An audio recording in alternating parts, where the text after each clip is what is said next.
กับสบายดีพ่อแม่พี่น้องมิตรแคนแฟนหมอลำสบายดีคนฮักและคนสร้างอยู่ภายในและต่างประเทศเนาะมื้อนี้ข้าพเจ้าสิมาแนะนำสมุนไพรใกล้โตถาดเนาะโดยเฉพาะคนที่เป็นตังส่งไขมันความดันเนาะไขมันหุ้มตับไขมันอุดตันเนาะต่างๆเนาะมื้อนี้ข้าพเจ้านี่ภูมิปัญญาชาวบ้านมาแนะนำเนาะเพราะว่าหลายคนกินกระทึกเนาะเพราะว่าคนเฮานี่ธาตุมันบ่คือกันเด้อพี่น้องเด้อเนาะหนึ่งให้ทานน้ำเครือข้าวห่อนี่นะเนาะเครือข้าวห่อนี่มาประมาณนี้เนาะแทกเอานี่ประมาณนี้เนาะหรือว่าท่านมักขมกับใส่หลายก็ได้เนาะเฉพาะคนที่บ่มักขมเนาะให้น้ำเครือข้าวห่อมาประมาณนี้เนาะแล้วให้น้ำใบเตยนี่นะเนาะใบเตยมา7 ใบเนาะใบเตยที่เฮาเฮ็ดขนมฮะ7 ใบเด้อพี่น้องเด้อแล้วมาล้างน้ำให้สะอาดเนาะก่อนจะต้มฮะนะแล้วให้หั่นเนาะเอาผ่านเอามีดนี่หั่นเป็นทอดเนาะแล้วมาต้มใส่น้ำ2 ลิตรเด้อแล้วให้ทานกินแทนน้ำธรรมดาได้เนาะกินแทนน้ำมื้อนึงหั่นให้เบิดซะ2 ลิตรที่เฮาต้มหั่นนะเนาะกินแต่น้ำเนาะแล้วต้มจนให้มันจืดเนาะมันจืดแล้วไปเอามาเฮ็ดใหม่เนาะใบเตยก็บ่ได้ซื้อหรอกปลูกเอาเนี่ยเนาะอยู่เฮือนข้าพเจ้าหลายใบเตยนี่นะเพราะว่าข้าพเจ้าปลูกเป็นหญ้าเนาะอันนี้แม่นสูตรที่1เนาะเพราะว่าคนเฮานี่มันธาตุบ่คือกันเด้อพี่น้องเด้อบางคนถูกยาดวงบางคนถูกยาลาวบางคนถูกยาพื้นเมืองยาพื้นเมืองนี่มันก็มีหลายชนิดที่พวกตั้งส่งความดันไขมันในเส้นเลือดต่างๆมันมีหลายชนิดเนาะบางคนทึกต้นมะแอบเนาะต้นมะแอบนี่เนาะนี่มะแอบหรือว่ามะกองเข้านี่เนาะอันนี้ข้าพเจ้าก็ขอนำเบาเสียงซ้ำเตอมาเราเอามาให้เนาะถ้าผู้ใดอยู่เขตฝากเหนือเนาะเมืองซ้ำเตอบ่เมืองซ้ำเหนือบ่มีต้นมะแอบนี่หลายเนาะเด้มากมันจะเป็นแนวนี้เนาะถ้าบ่มีอันนี้นะเนาะมันหายากอันเครือเขาห่อกับใบเตยนี่มันหายากถ้าทานมีต้นมะแอบก็เอามาต้มกินได้เนาะนี่1 มัดนี่ต้มได้3 หม้อพุ่นเนาะต้นมะแอบนี่ให้ท่านนั้นเห็นมาแล้วท่านเอามา1 กำมือสินะ1 กำมือสิเนาะแล้วมาต้มใส่น้ำ2 ลิตรคือกันเนาะต้มใส่น้ำ2 ลิตรฟดเลือดประมาณ30 นาทีแล้วท่านก็ปรุงลงเนาะปรุงแล้วท่านก็ให้มันพออุ่นๆกินแทนน้ำเนาะกินแทนน้ำได้เนาะเฉพาะคนที่บ่มีเวลาโอ้มานั่งกินน้ำอยู่นี่เนาะต้มแล้วท่านให้ใส่ตุกน้ำดื่มไปกินอยู่ห้องการก็ได้ไปกินอยู่ให้อยู่หน้าก็ได้เนาะให้เฮาปัวไปกินเนาะท่านคือว่าทานมาเป็นมาล้นแล้วเนาะอาการมันดีขึ้นมันก็อาจจะซาหน่อยนึงเนาะถ้ากินไปภายใน5 หม้อหรือว่ากินไปในภายใน5 มื้อเนาะท่านบ่ยังได้กินยาลดตั้งส่งแล้วก็กินต่อไปเนาะถ้าว่ากินแล้วมันยังได้กินยาลดตั้งส่งอยู่ก็หยุดเปลี่ยนตัวใหม่เนาะเปลี่ยนจากใบเตยนี่มากินต้นมะแอบเนาะขั้นมากินต้นมะแอบแล้วก็ยังบ่ถึกอีกเนาะข้าพเจ้าแนะนำอีกเนาะเอาใบเตยเนาะเอาต้นบอระเพ็ดหรือว่าเครือข้าวห่อนี่ออกเนาะ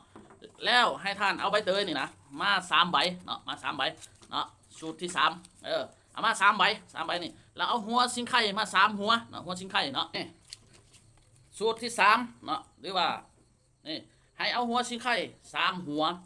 แล้วใบเตย3 ใบเนาะนี่เอามาหั่น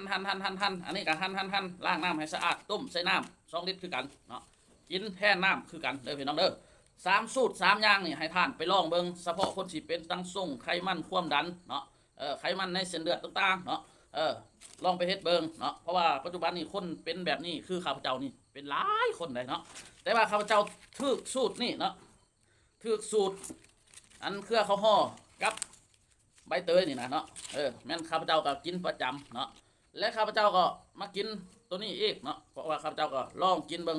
ก็ได้ผลคือกันเนาะทั้ง2 อย่างนี่ได้ผลคือกันเด้อพี่น้องเด้อเพราะว่าเฮาเป็นไขมันความดันตั้งส่งนี่นะที่ผ่านมาข้าพเจ้าก็กินแห้ง5เนาะตุยคือข้าพเจ้านี่กินยาลดตั้งส่งแห้ง5เด้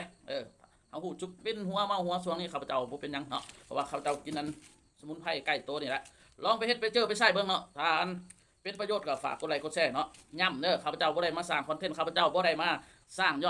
อดวิวเนาะเพราะว่าอยู่ในประเทศลาวนี่บ่สามารถสร้างได้จาก Facebook ได้เนาะอันนี้ข้าพเจ้ามาแบ่งปันเนาะ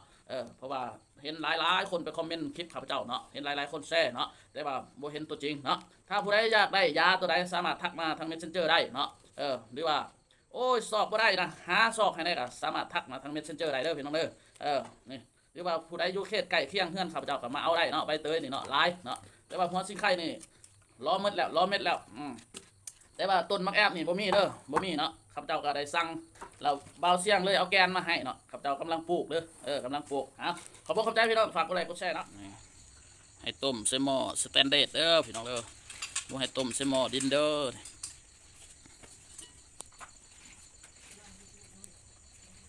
พี่น้องบอกไปหลังจากเขาต้มสุกแล้วพดแล้วเนาะหญ้าออกฤทธิ์แล้วเนาะตัวนี้ต้มสูตรใบเตยกับเครือข้าวห่อเนาะมาชิมมั้งพี่น้องมันสิตายบ่สิเป็นยังบ่มันสิคมบ่สิคิ้วบ่เนาะมันจะขมอ่อนๆบ่ขมหลายเนาะแล้วก็มีกลิ่นหอมใบเตยเนาะ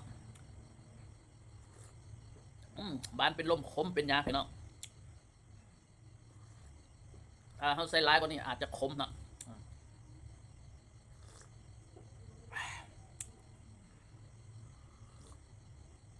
โอ้ฮอนพี่น้องเป่าคอยสดคอยเป่าคอยสดกินมั้งเด้อลองเอาไปเฮ็ดเบิ่งพี่น้องบอกไปถ้าผู้ใดเป็นตั้งทรงคือข้าพเจ้าเนาะ